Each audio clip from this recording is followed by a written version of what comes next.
Après 30 jours de travaux d'une session qui aura été intense, de nombreux projets de loi ont ainsi été adoptés. Les députés se sont donc séparés sur une note de satisfaction le 10 juillet 2024 à l'hémicycle Palais des Congrès de Yaoundé. C'était au cours d'une plénière de clôture présidée par le très honorable Kavaye Djibril, président de l'Assemblée nationale, en présence du gouvernement avec à sa tête le Premier ministre Chief Joseph Diangote.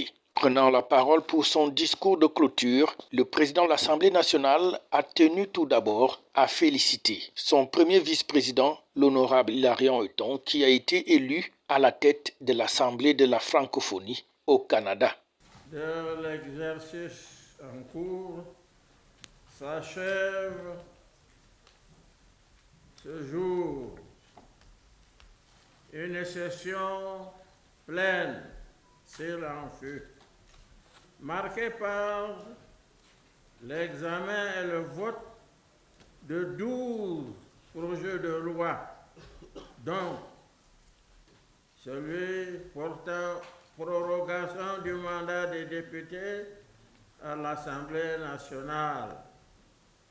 En effet, l'article 15 de la Constitution, en son alinéa 4, dispose que, je cite, « En cas de crise grave ou lorsque les circonstances l'exigent, le président de la République peut, après consultation du président du Conseil constitutionnel et des bureaux de l'Assemblée nationale et du Sénat, demander à l'Assemblée nationale de décider par une loi de proroger ou d'abréger son mandat. » Fin de citation.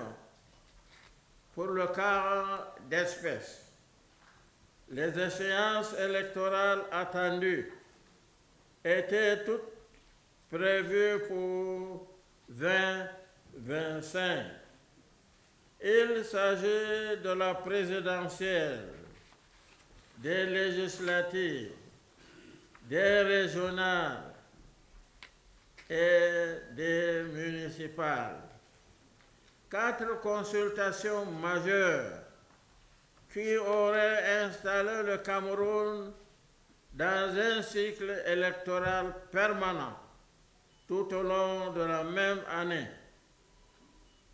Les implications et autres perturbations sur le fonctionnement habituel du pays auraient été énormes, sans compter le poids des charges dont le financement des opérations que cela aurait nécessité en une seule année. Également, le président de l'Assemblée nationale va passer en revue toute l'activité qui aura marqué cette session du mois de juin, avec au passage le Parlement qui avait été réuni en congrès pour recevoir le serment d'un membre du Conseil constitutionnel. Les différentes commissions ont aussi évolué ainsi que les réseaux. En clôturant donc cette session, le président de l'Assemblée nationale a également remis des distinctions honorifiques à 2 députés qui ont été élevés dans l'ordre national de la valeur et dans l'ordre du mérite camerounais. Rendez-vous est donc pris pour novembre prochain. D'ici là,